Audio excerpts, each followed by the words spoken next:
There are places on this earth where the ground itself remembers what happened. Islands scattered across every ocean, where the soil is thick with ash, where the water carries secrets, and where the silence is not peaceful, but heavy with the weight of what occurred there. Tonight, we are going to visit 10 of those places. These are islands of plague, of poison, of madness, and of murder. Islands where civilizations crumbled, where governments conducted unspeakable experiments, and where the dead outnumber the living by margins too staggering to comprehend. So settle in, get comfortable, and let us begin. If you have ever ridden the subway through the Bronx or crossed the waters near Rikers Island, you may have looked out across the East River and noticed a strange patch of green sitting low on the water. From a distance, it looks overgrown, forgotten, like a piece of land that the city simply left behind. And in many ways, that is exactly what happened. This is North Brother Island, a roughly 20-acre spit of land that sits between the Bronx mainland and the notorious Rikers Island. For most of its existence, it was uninhabited, just another chunk of rock and trees ignored by the growing city around it. But in 1885, New York City purchased the island with a very specific purpose in mind. They needed a place to put people who were sick, people who were contagious, and most importantly, people they wanted to keep far away from everyone else. The city built Riverside Hospital on the island, a quarantine facility designed to isolate patients suffering from the most feared diseases of the age: typhoid fever, tuberculosis, yellow fever, smallpox. These were illnesses that could tear through a tenement block in a matter of days, and the city's answer was simple. Take the sick, put them on a boat, and send them across the water to a place where they could not infect anyone else. It was effective public health policy, and for a time, Riverside Hospital was considered something of a model. Reformer Jacob Riis praised the facility, describing it as peaceful and necessary, and cities like Philadelphia looked to New York's island quarantine as an example to follow. But it was one patient in particular who would cement North Brother Island's place in history, and her name was Mary Mallon. Born in Ireland in 1869, Mallon emigrated to the United States in 1884 and eventually found work as a cook for wealthy families in the New York area. She was good at her job, and she moved between households regularly, which is what made her so dangerous. Because Mary Mallon was the first person in the United States identified as an asymptomatic carrier of the pathogen that causes typhoid fever, she carried the bacteria in her body, shed it through everything she touched, and felt absolutely no symptoms herself. To her, she was perfectly healthy. To everyone around her, she was a walking epidemic. A sanitary engineer named George Soper was the one who pieced the puzzle together. He traced outbreaks of typhoid fever across multiple households and discovered that the common thread was always the same: a cook named Mary. When confronted, Mallon was furious. She did not believe she was sick because she did not feel sick, and she refused to cooperate with testing. Eventually, in 1907, police physically took her into custody, and her samples confirmed the presence of the bacteria. She was transferred immediately to North Brother Island and placed in quarantine at Riverside Hospital. Mallon fought back. She sued the health department in 1909, arguing that no one had ever explained the significance of being a carrier. She was eventually released under the strict condition that she would never work as a cook again. She broke that promise almost immediately. Using fake names, she returned to kitchens across the city, and outbreaks followed her like shadows. In 1915, after being linked to a typhoid outbreak at Sloan Hospital for Women that sickened at least 25 people, she was captured again and returned to North Brother Island. This time, there would be no release. Mary Mallon would spend the remaining 23 years of her life on that island, living in a small cottage near the hospital, convinced until her dying breath that she had been unjustly imprisoned. She suffered a stroke in 1932 and was moved to the hospital ward, where she remained bedridden until pneumonia claimed her life in 1938 at the age of 69. By the time she died, researchers estimated she had infected at least 51 people, though some estimates run as high as 122, and at least 3 to 5 of those infections proved fatal. But Typhoid Mary was not the only source of death that scarred North Brother Island. 3 years before Mallon first arrived, the island bore witness to one of the most catastrophic events in New York City history. On June 15, 1904, the passenger steamship General Slocum was carrying roughly 1,340 passengers on what was supposed to be a joyful outing. The passengers were mostly women and children from St. Mark's Evangelical Lutheran Church on the Lower East Side, members of a thriving German-American community heading to a picnic. As the vessel steamed through the East River, a fire broke out in one of the lower compartments. The crew's response was disorganized and ineffective, and the fire spread with terrifying speed. The ship's safety equipment was useless. Life preservers had rotted through from years of neglect and actually dragged people underwater instead of keeping them afloat. The lifeboats were painted into their davits and could not be freed. Within minutes, the General Slocum was fully engulfed in flames.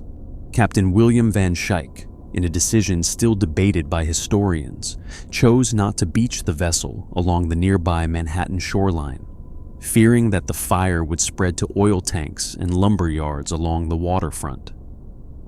Instead, he drove the burning ship forward at full speed, and the rush of wind only fed the flames with devastating efficiency, turning the upper decks into an inferno within minutes. Passengers who were not already on fire were faced with an impossible choice.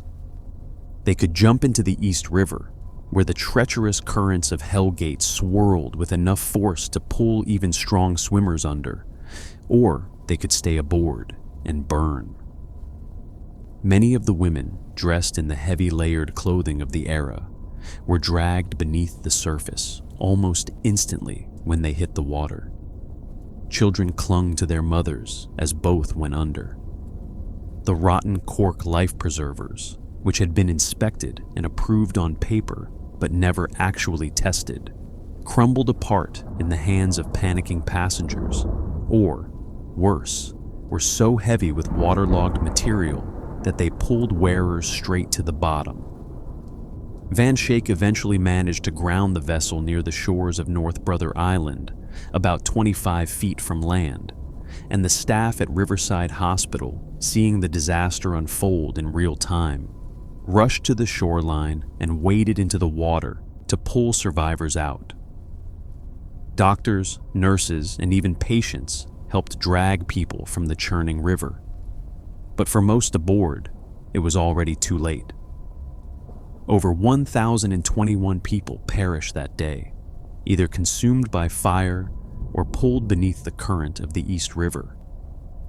It was the deadliest disaster in New York City's history until the attacks of September 11, 2001, and it devastated the German-American community of the Lower East Side so thoroughly that the neighborhood essentially ceased to exist as a cultural enclave. For days after the wreck, bodies washed up on the shores of North Brother Island, and the island became synonymous not just with disease, but with sudden, overwhelming death. After the hospital's role declined in the years leading up to World War II, the island was repurposed as housing for returning veterans, and later as a drug rehabilitation center for heroin addicts. The rehab program closed in 1963, and from that point forward, North Brother Island was abandoned entirely. Today, all 25 original buildings still stand in various states of extreme decay. Trees grow through the floors of former hospital wards, and vines have swallowed entire staircases.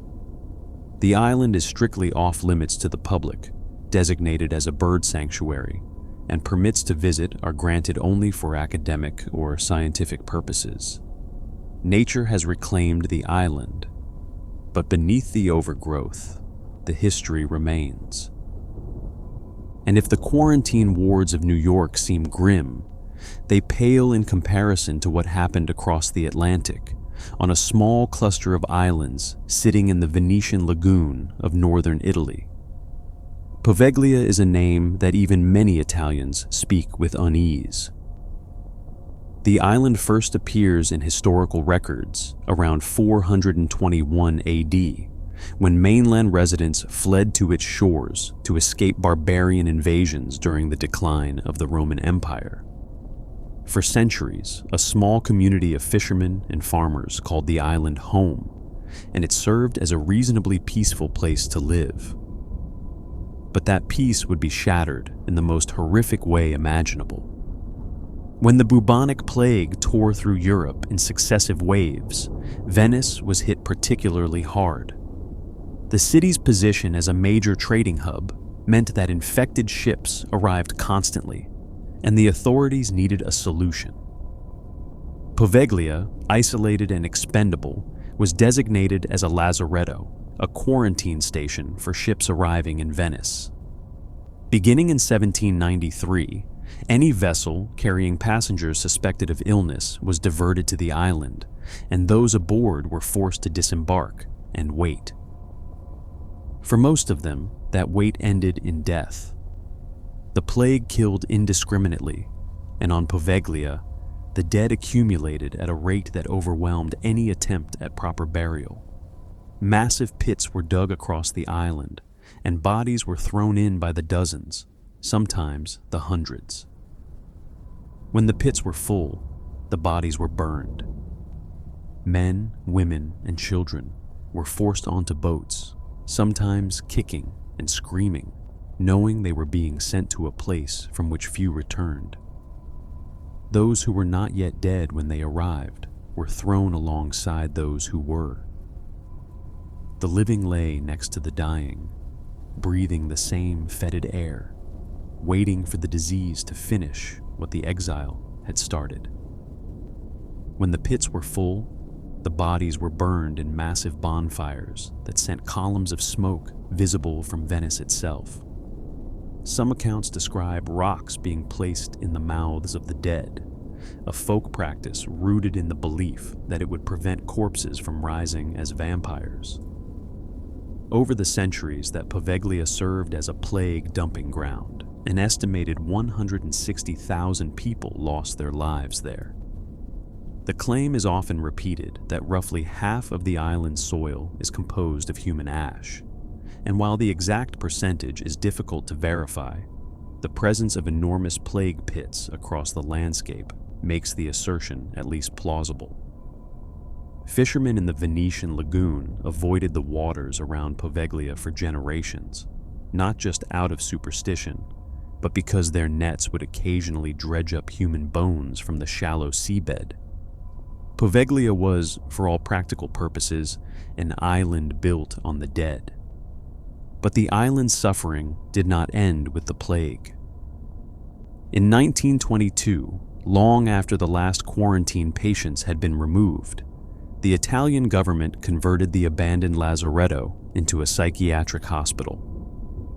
The early 20th century was a brutal era for the treatment of mental illness, and Poveglia's asylum was no exception. Patients were subjected to electroconvulsive therapy, lobotomies, and other procedures that, even by the standards of the day, were considered extreme. Reports describe patients being beaten, restrained for prolonged periods, and left in solitary confinement The asylum's isolation made oversight nearly impossible, and what happened behind its walls was largely hidden from the public. Legend tells of one doctor in particular who was said to have tortured and experimented on patients with particular cruelty, performing crude lobotomies with hand tools and subjecting patients to procedures that had no medical justification. According to the most persistent version of the story, this doctor eventually went mad himself, tormented by the spirits of those he had harmed, and threw himself from the top of the asylum's bell tower. Some versions say he survived the fall only to be suffocated by a mysterious mist that enveloped his body. It should be noted that there is no concrete documentary evidence to confirm the existence of this specific doctor or the manner of his death, but the legend has become inseparable from the island's identity. The asylum closed in 1968, and since then, Poveglia has remained abandoned and strictly off-limits to visitors. The Italian government has made periodic attempts to sell or lease the island, and in 2014, a businessman briefly won an auction for a 99-year lease, but the deal fell through. As of 2025, a concession was granted for a portion of the island to be developed as a public park, but for now, the decaying buildings and the bell tower still stand, monuments to centuries of concentrated human misery. Across the world, off the western coast of Japan, another abandoned island tells a different but equally haunting story. Hashima Island, more commonly known by its nickname Gunkanjima, or Battleship Island, earned its name because from a distance, its concrete outline rising from the sea resembles the silhouette of a Japanese warship. The island sits about 15 kilometers from the city of Nagasaki, and it measures just over 6 hectares in total area. To put that in perspective, the entire island is smaller than many shopping mall parking lots.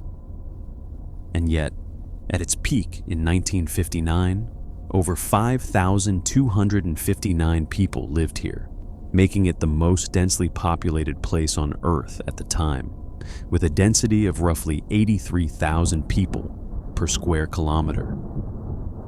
Coal was first discovered on Hashima around 1810, and the Mitsubishi Corporation purchased the island in 1890, transforming it into a seabed coal mining facility. Over the following decades, Mitsubishi built an astonishing miniature city on this tiny rock. Japan's first reinforced concrete apartment buildings were constructed here in 1916, designed to withstand the ferocious typhoons that battered the island regularly. Seawalls were built and expanded over the years, giving the island its distinctive fortress-like appearance.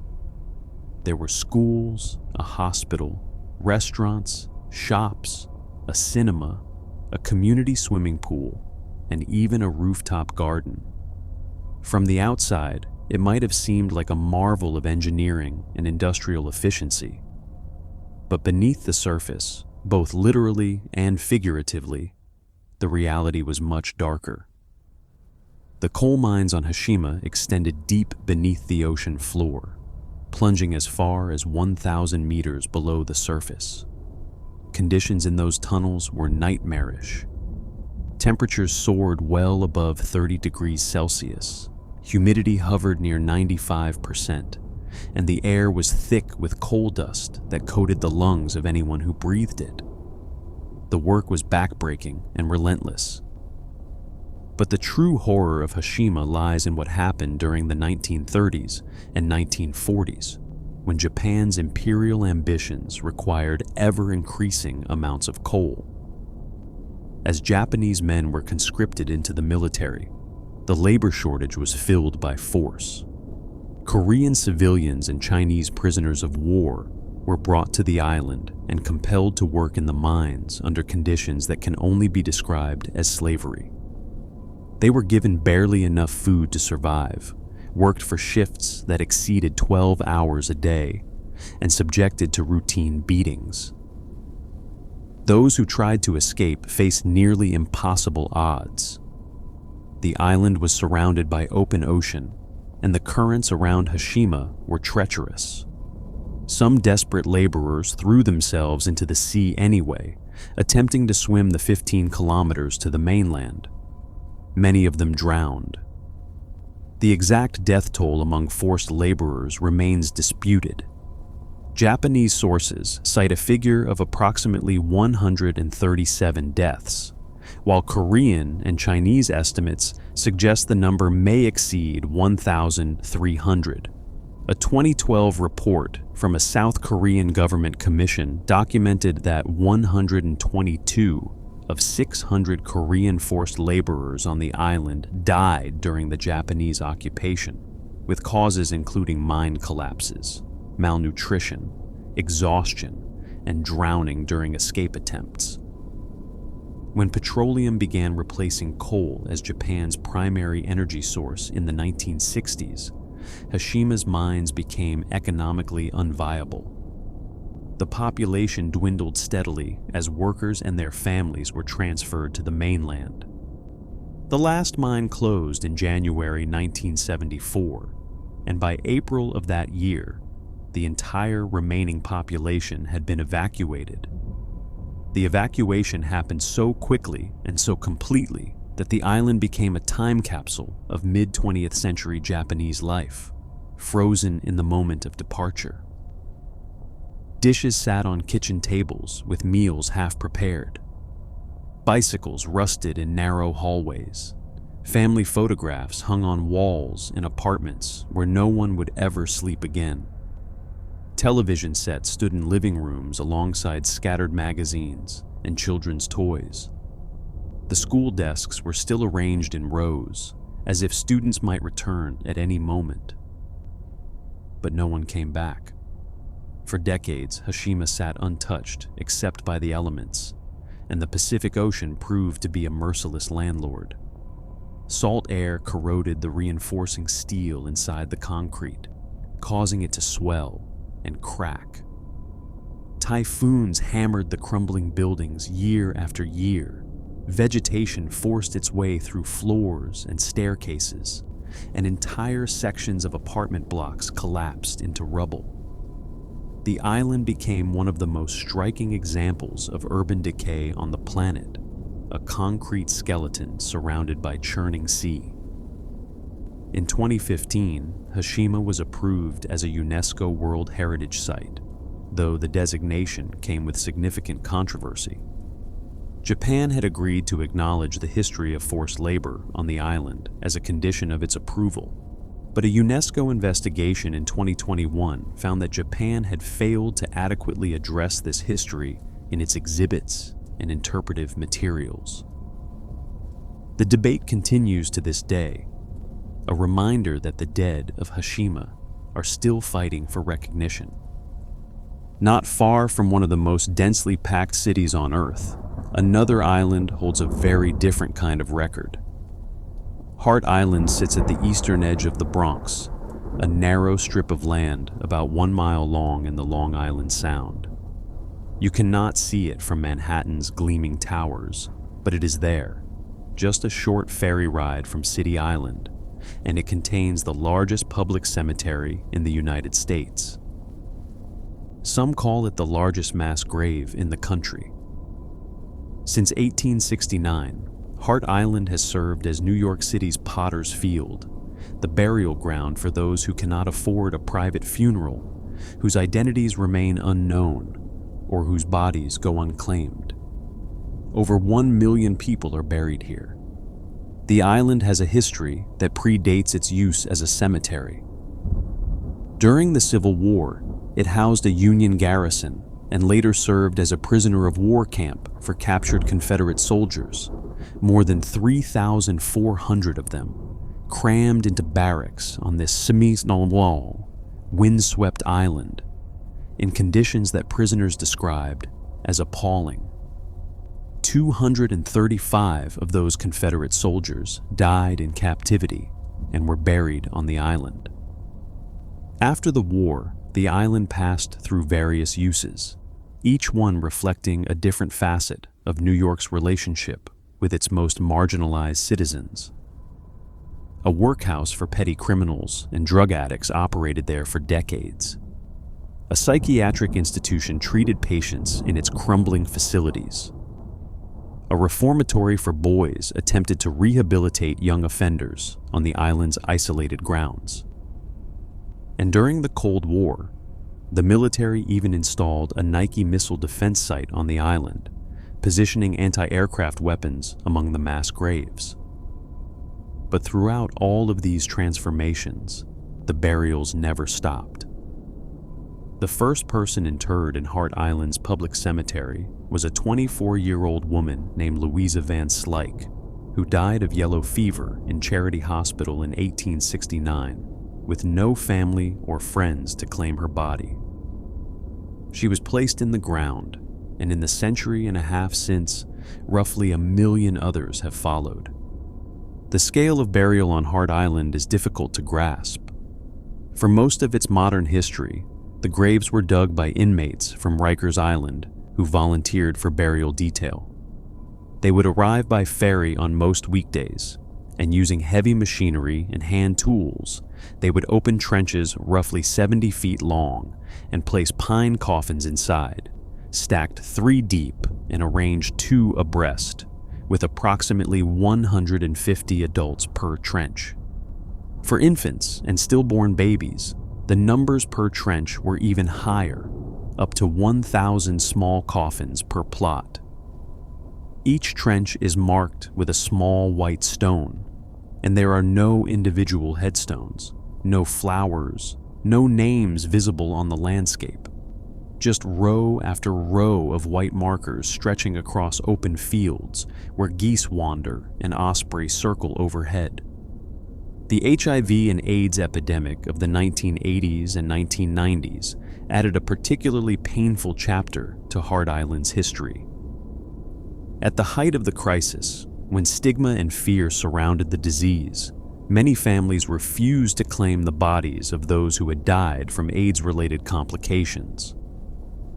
Funeral homes sometimes charged exorbitant additional fees, claiming they needed extra protective equipment for embalming. For families already living in poverty, these barriers were insurmountable. Thousands of AIDS victims ended up on Hart Island, and in an act that reflected the era's deep prejudice, those who died from AIDS were buried separately from other interments, in a section at the southernmost tip of the island. They were buried deeper than the others, approximately 14 feet down, the maximum depth the backhoe could dig. This segregation was not based on any scientific necessity. It was born purely from fear and ignorance. The island also became the resting place for many of the infants born with HIV during the crack epidemic, children who were abandoned or whose parents could not afford to bury them. During the COVID-19 pandemic in 2020, the burial rate on Hart Island more than doubled, with over 2,000 people interred in a single year, the highest number since the 1918 influenza pandemic. In 2021, after decades of advocacy, management of Hart Island was transferred from the Department of Correction to the Department of Parks and Recreation, and limited public tours began in late 2023. For the first time, ordinary New Yorkers could visit the island and see where their city buries its forgotten. From the mass graves of New York, we turn now to one of the most remote inhabited places on Earth, a tiny volcanic triangle sitting alone in the southeastern Pacific Ocean, more than 2,000 miles from the nearest continental coastline. This is Rapa Nui, known to the Western world as Easter Island, and for decades, it has been held up as the ultimate cautionary tale of civilizational collapse. The story, popularized by geographer Jared Diamond in his 2005 bestseller, goes roughly like this. Polynesian settlers arrived on the island sometime around 800 to 1200 AD and built a thriving society.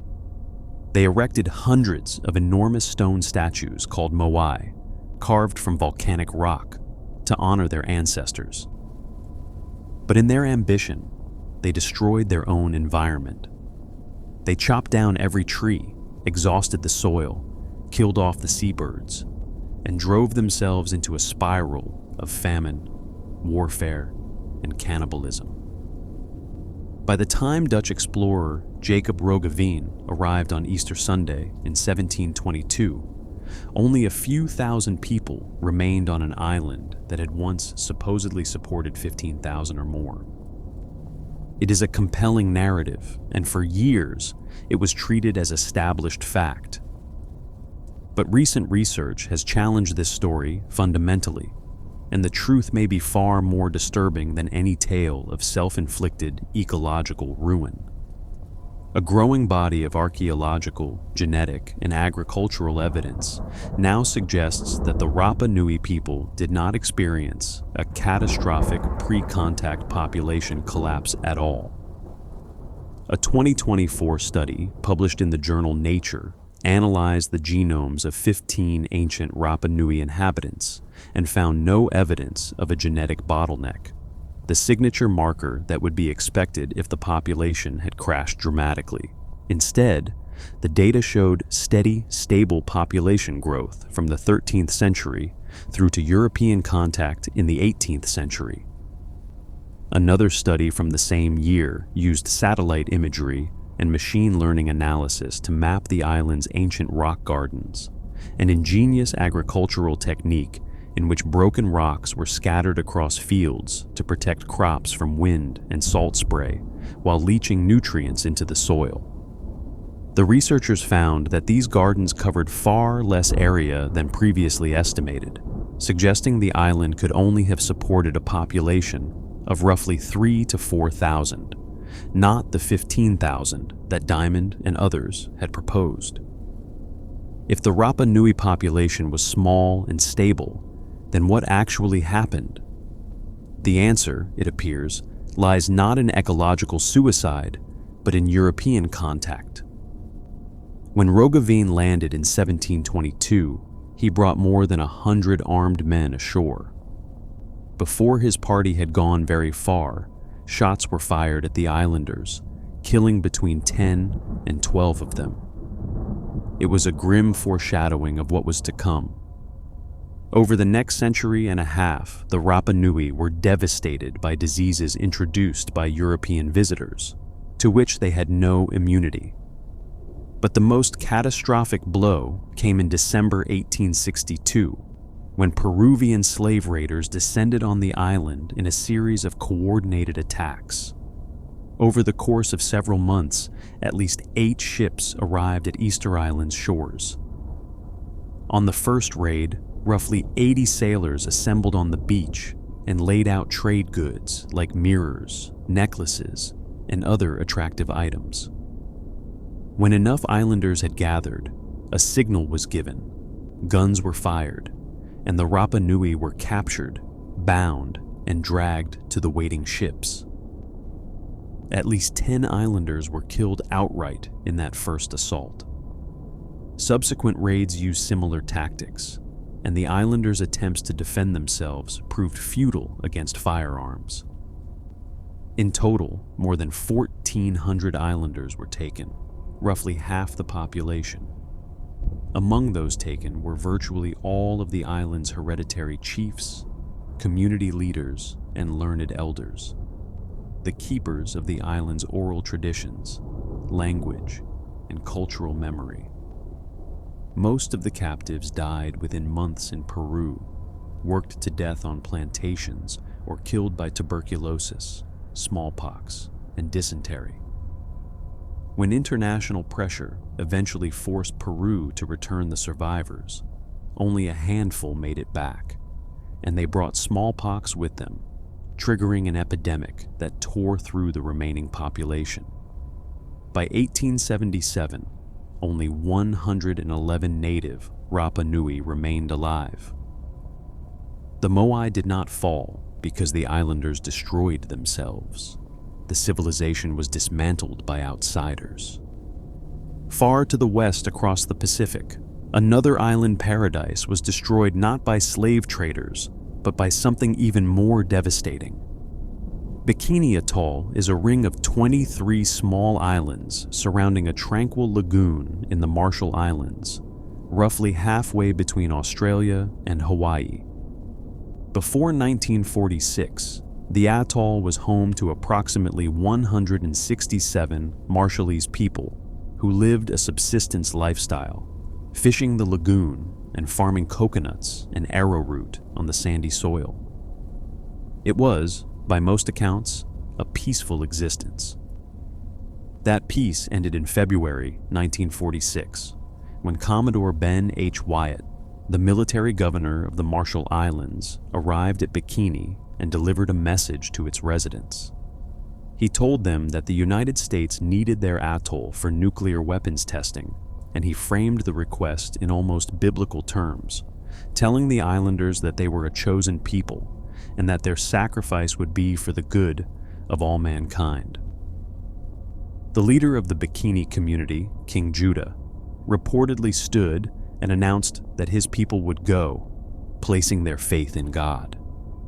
The islanders were relocated to Gruinard Atoll, an uninhabited island 1/6 the size of Bikini, with far fewer resources. It was the beginning of a displacement that would last generations. Between 1946 and 1958, the United States detonated 23 nuclear devices at Bikini Atoll, including some of the most powerful weapons ever tested.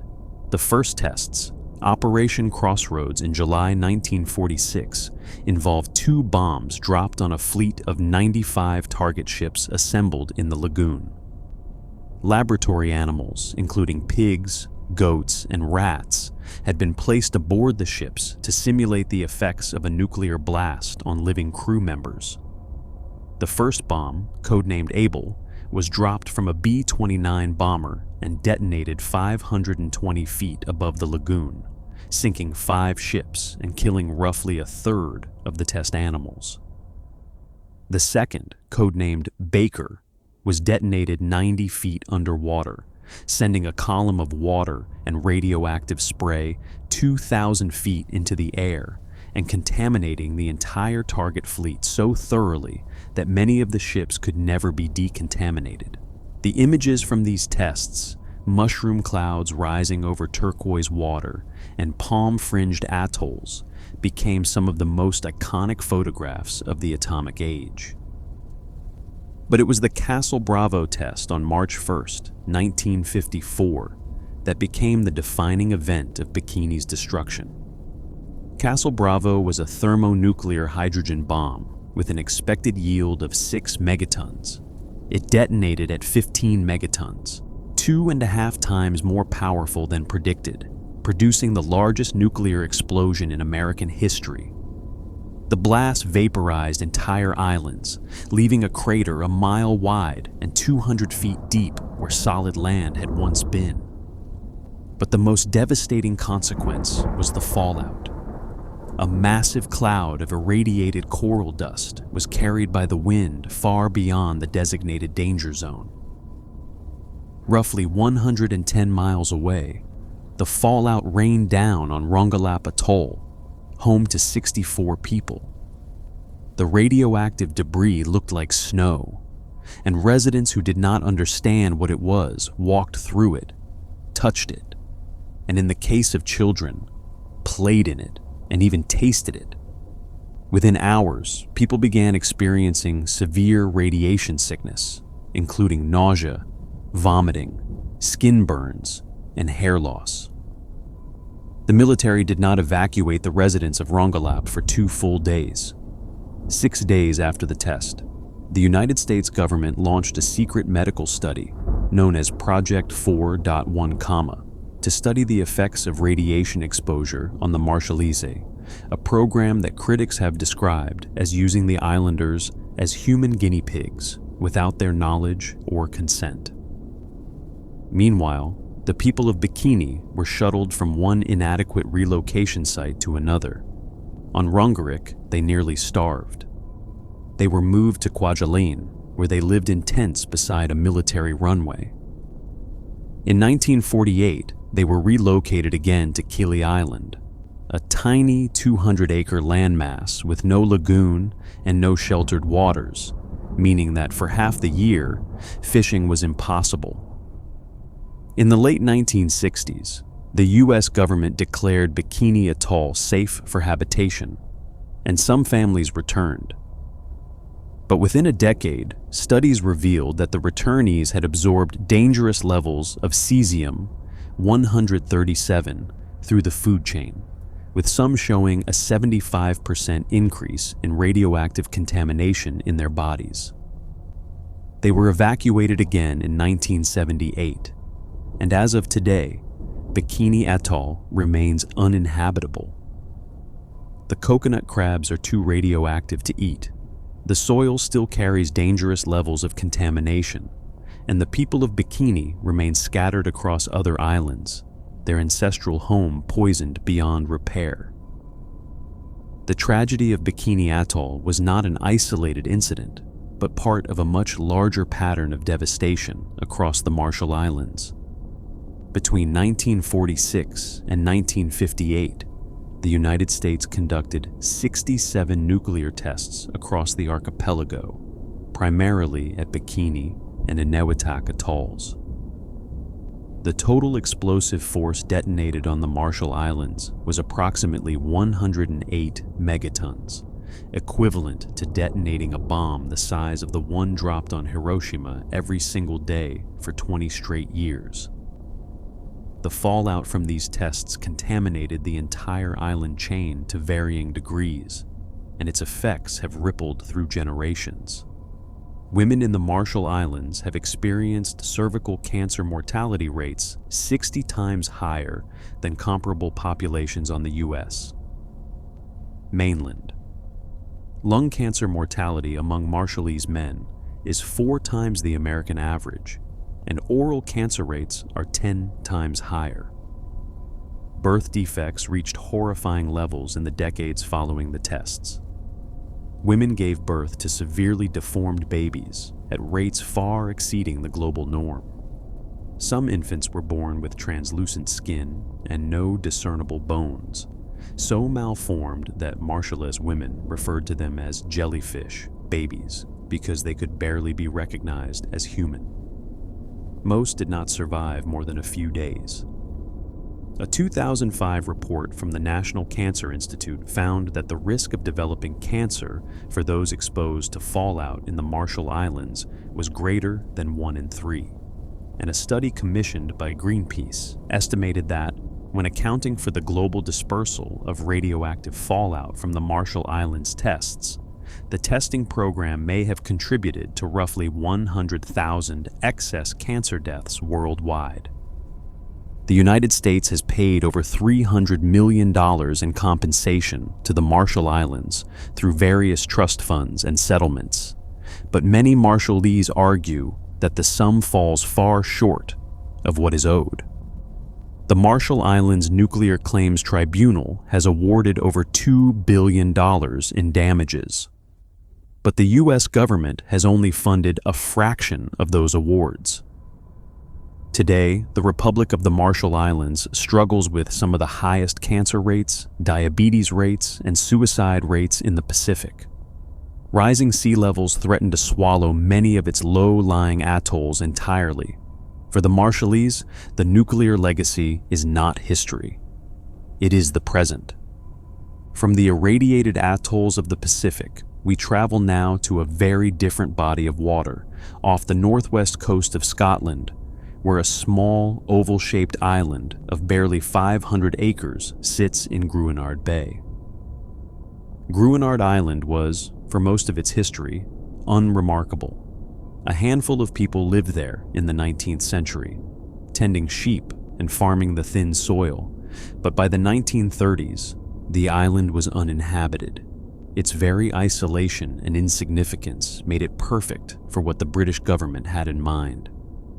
In 1942, in the darkest days of World War II, scientists from the biology department at Porton Down, Britain's secretive chemical and biological weapons research facility, arrived on Gruinard Island with a specific mission.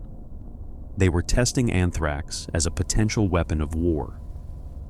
The strain they chose was a highly virulent variety called Volum 14578, named after the Oxford bacteriology professor who supplied it. The plan was straightforward and terrifying. Bombs were packed with anthrax spores, suspended from a gantry about 6 feet above the ground, and detonated. The resulting aerosol clouds drifted downwind across the island toward 80 sheep that had been tethered at various distances from the blast site. Within 3 days, the sheep began to collapse. Blood oozed from their bodies before they died. Every single one of them perished. The experiments proved what the British military wanted to know. A large-scale release of anthrax spores over a populated area would render it uninhabitable for decades. The implications were clear. If dropped on German cities, anthrax bombs could turn entire urban areas into death zones. In the end, the weapon was never deployed. Operation Vegetarian, the plan to drop anthrax-laced cattle cakes from aircraft over German pastures, was shelved, and the war ended before biological weapons were used on the battlefield. But the damage to Gruinard was already done. The island was thoroughly contaminated, and no known method could clean it. For nearly 5 decades, Gruinard Island sat behind warning signs, a quarantine zone that the British government initially refused to even acknowledge publicly. The first signs posted on the island's beaches did not even mention anthrax.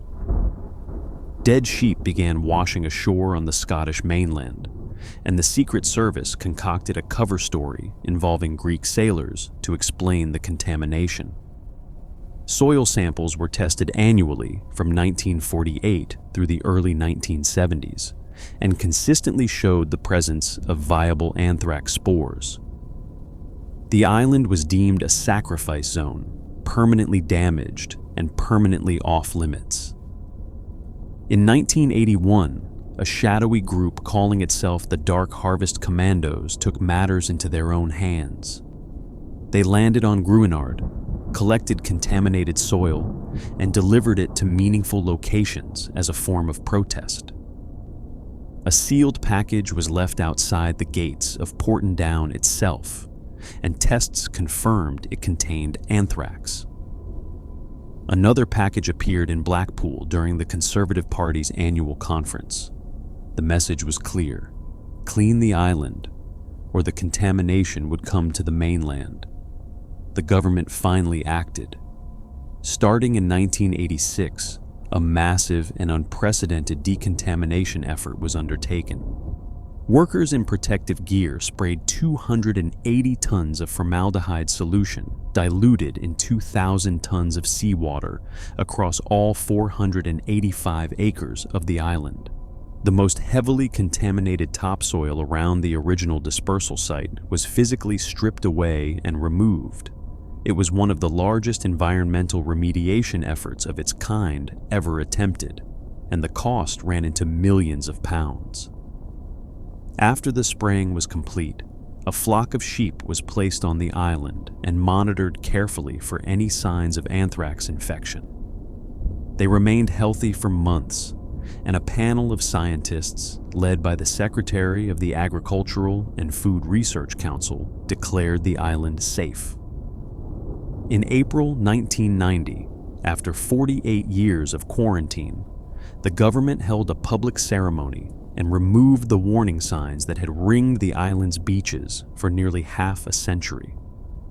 The original owner's heirs repurchased the island for the same £500 the government had paid in 1942.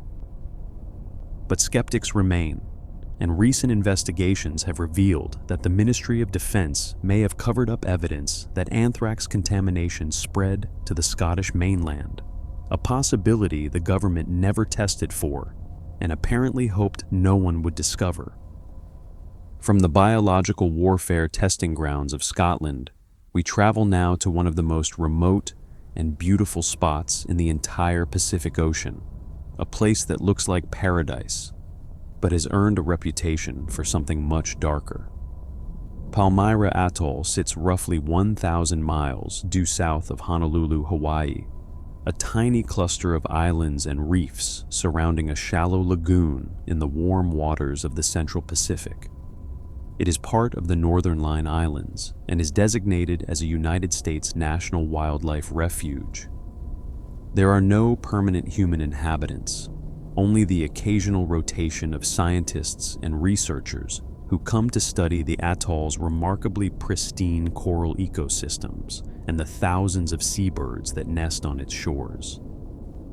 The island is breathtakingly beautiful, with crystal clear water, dense stands of coconut palms, and reefs teeming with marine life, including the large reef sharks that patrol its channels in considerable numbers. Sailors who have visited Palmyra over the years describe a strange duality to the place, a paradise that feels somehow wrong, as though the beauty is only a thin layer over something darker. And in the summer of 1974, that darkness became very real. Malcolm Mac Graham and his wife Eleanor, known as Muff, were an experienced and well-provisioned sailing couple from San Diego. In June 1974, they set off from Hawaii aboard their beautiful ketch, the Sea Wind, bound for Palmyra, where they planned to live for at least a year. They carried more than 12 months' worth of supplies and maintained regular radio contact with a fellow yachtsman back in Hawaii named Kurt Shoemaker. By all accounts, the Grahams were living their dream. But they were not alone on Palmyra. Shortly before their arrival, another boat had limped into the atoll's makeshift harbor. The Iola was a decrepit wooden sailboat that was barely seaworthy, and its occupants were a couple who went by the names Roy and Jennifer Allen. Their real names were Wesley Buck Dwayne Walker and Stephanie Stearns. Walker was an ex-convict and a fugitive, wanted on drug charges, and his plan was to grow marijuana on the remote island to support himself. They had brought almost no supplies, and the little food they carried was quickly consumed. Tensions between the two couples escalated throughout the summer. The Grahams were well stocked and organized. Walker and Stearns were desperate and hungry. Stearns was observed repeatedly asking other visiting sailors for supplies, and Walker's pit bull attacked Muff on at least one occasion. Other visitors to the atoll during that period described the atmosphere as increasingly hostile. One by one, the other boats departed, until only the Grahams and Walker and Stearns remained on the island. The last radio communication anyone had with the Grahams was on the evening of August 28, 1974, when Mac spoke to Kurt Shoemaker. During the conversation, Mac mentioned that a dinghy was approaching the Sea Wind, likely Walker and Stearns coming over. He said something about a truce, then paused.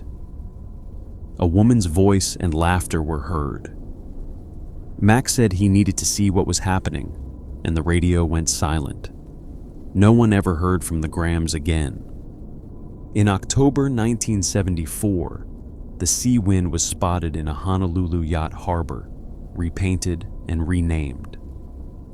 An acquaintance of the Grahams recognized the distinctive vessel despite its new appearance and immediately contacted authorities. Walker and Stearns were arrested, but without bodies, they could only be charged with theft. Stearns received a 2-year sentence, Walker 10 years. The case might have ended there, an unsolved disappearance at sea, if not for what happened 7 years later. In January 1981, a South African couple visiting Palmyra discovered a corroded aluminum container partially buried on a beach, apparently washed ashore by a storm. Inside were human bones. Dental records confirmed the remains belonged to Muff Graham. Forensic examination revealed that her jaw had been broken in 3 places. There was a hole in her skull consistent with a gunshot wound, and her body had been burned with an acetylene torch, dismembered, and sealed inside the military surplus container before being dumped in the lagoon. It was one of the most gruesome murder scenes investigators had ever encountered. Matt Graham's body was never found.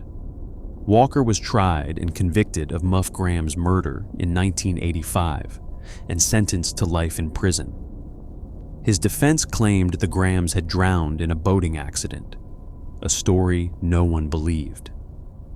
Stearns was tried separately and acquitted, thanks in large part to her defense attorney, Vincent Bugliosi, the famous prosecutor of the Manson family case, who argued that Walker had committed the murders alone without Stearns' knowledge.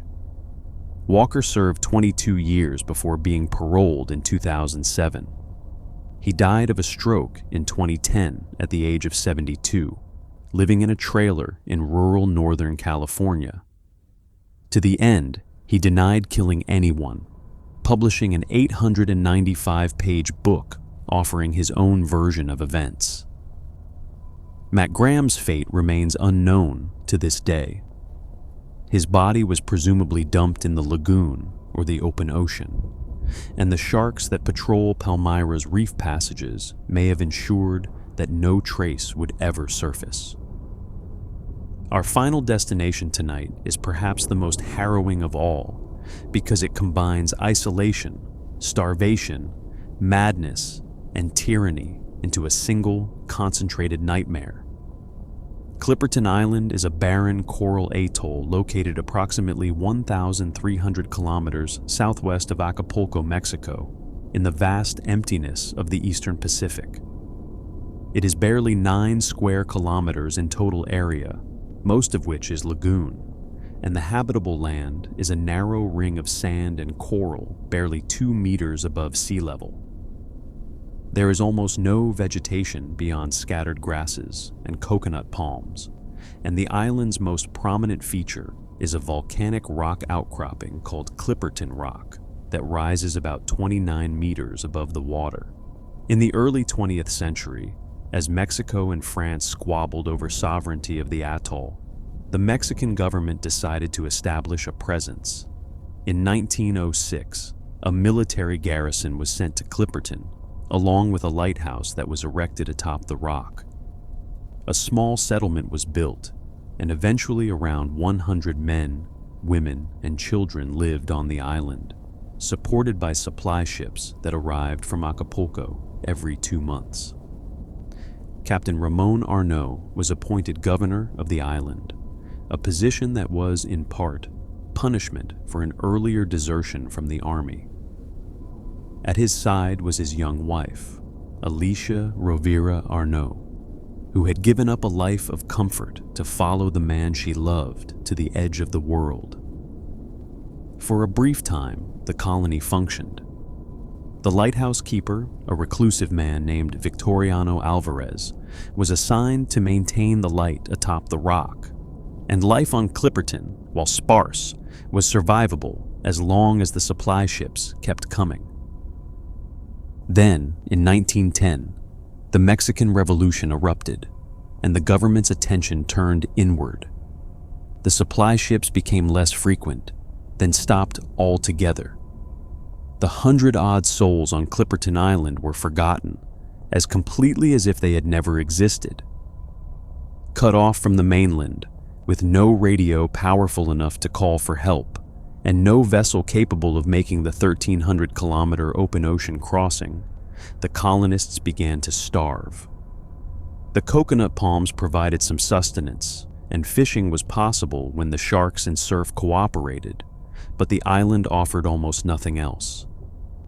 Scurvy set in as their diet grew ever more limited. Teeth loosened and fell out. Joints swelled painfully.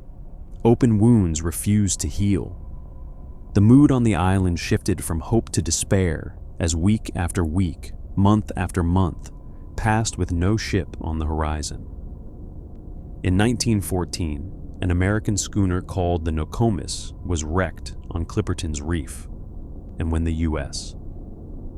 Navy sent the USS Cleveland to rescue the American crew, the ship's captain offered to evacuate the Mexican colonists as well. Arnaud refused, believing a supply ship would arrive soon. It was a decision born of duty and denial, and it would cost him and nearly everyone else their lives. One by one, the men of the garrison died of scurvy and starvation.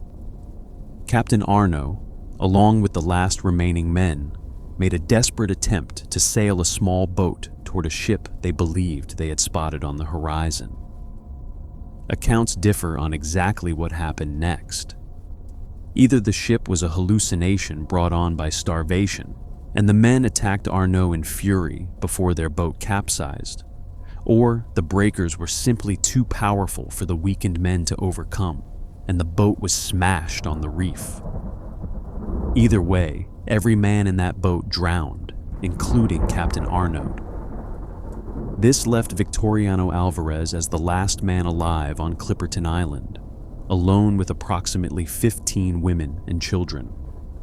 What followed was a reign of terror that lasted nearly 2 years. Alvarez collected every weapon on the island and threw them all into the sea, keeping only a single rifle for himself.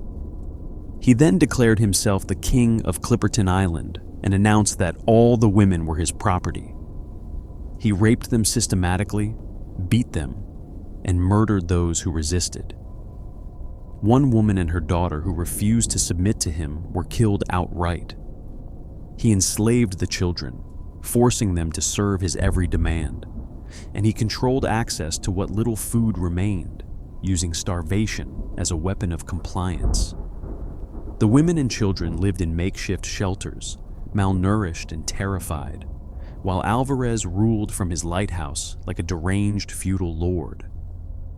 One woman, however, refused to break. Tirza Randon was 20 years old and openly defiant. She told Alvarez to his face how much she despised him, and she spoke to the other women about killing him. For her resistance, she was singled out for particular brutality. But in July 1917, after Alvarez had spent several days beating Tirza yet again, and then demanded that Alicia Arnaud, the governor's widow, present herself at his lighthouse the next morning, the surviving women finally saw their chance. That morning, Alicia Arnaud and Tirza Randon walked to the lighthouse together. While Alicia kept Alvarez distracted in conversation, Tirza slipped inside, found a hammer, and waited. When Alvarez turned his back, she struck him in the head. He went down, but was not dead. Together, the two women finished him with a knife and hammer blows, killing the man who had tormented them for 2 years. They left his body on the shore for the crabs. What happened next was almost miraculous. As the women walked back to tell the others that the tyrant was dead, they looked out to sea and saw something none of them dared believe. A ship. A real ship. The USS Yorktown, an American Navy gunship on a reconnaissance patrol during World War I, had spotted signs of life on an island its crew believed to be uninhabited. Commander Harlan Page Perrell sent a landing party ashore, and the sailors found 3 women and 8 children, all of them emaciated, some of them so malnourished that the younger ones could not walk. 2-year-old Angel Arnaud, Captain Arnaud's son, born on the island during the ordeal, was suffering from rickets so severe that 11-year-old Francisco Ira had to carry him on his back to the waiting boat. The survivors were taken aboard the Yorktown, and the crew, shaken by what they had heard, kept the details of Alvarez's crimes quiet. Lieutenant Kerr's official written report made no mention of the lighthouse keeper's atrocities, and Commander Perrell wrote to his wife only in private about what he had witnessed. No one attempted to live on Clipperton Island again. The lighthouse was eventually shut down, and today the atoll sits empty, claimed by France but visited only by the occasional scientific expedition and the thousands of land crabs that cover its surface. These are the islands where everyone died, not all at once, and not always for the same reasons, but each of these places became, in its own way, a crucible of human suffering. Disease and quarantine on North Brother Island, plague and madness on Poveglia, forced labor in the mines of Hashima, the anonymous dead in the mass graves of Hart Island, a civilization dismantled by slavers on Easter Island, entire populations poisoned by nuclear fallout across Bikini Atoll and the Marshall Islands, anthrax seeded into the soil of Gruinard, murder hidden beneath the waters of Palmyra, and a tyrant's reign ended by a hammer on Clipperton. The stories are different, but they share a common thread. Each island became a place where the worst of what humanity is capable of was concentrated onto a small piece of land surrounded by water, where no one could hear the screams and where the rest of the world could pretend it was not happening. If you found this journey through the world's most haunted islands compelling, please consider leaving a like and subscribing to the channel. It helps more than you know, and it ensures that stories like these continue to be told. Until next time, sleep well, and maybe keep the lights on tonight.